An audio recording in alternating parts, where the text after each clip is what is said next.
નમસ્કાર, હું રાકેશ પંડ્યા. આપ નિહાળી રહ્યા છો અડીખમ ગુજરાત. 20 માર્ચ વિશ્વ ચકલી દિવસ. આજના આધુનિક યુગમાં ઘર આંગણે ચીચી કરતી ચકલી હાલ તેના અસ્તિત્વ માટે ઝઝૂમી રહી છે. ચકલીની પ્રજાતિની સંખ્યામાં દિવસે ને દિવસે ઘટાડો થઈ રહ્યો છે, જે ચિંતાનો વિષય બન્યો છે. હવેના સમયમાં જો ચકલીને બચાવવાનો પ્રયાસો નહીં કરીએ તો ભાવિ પેઢીને માત્ર પાઠ્યપુસ્તકોમાં જોવા મળે તો નવાઈ નહીં.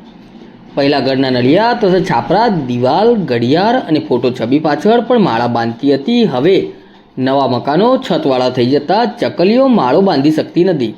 ચકલીઓનો ચીચી અવાજ પણ હવે ઓછો સંભળાય છે. હવે લુપ્ત થવાની કગાર પર આવી પહોંચી છે. ત્યારે હવે ચકલીઓને બચાવવી ખૂબ જ જરૂરી છે.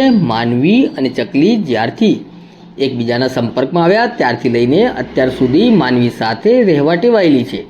પરંતુ ચકલીના સ્વભાવ સામે મનુષ્યનો સ્વભાવ આજે બદલાઈ ગયો છે અને એટલા જ માટે લુપ્ત થતી ચકલીઓને બચાવવી હવે ખૂબ જરૂરી છે.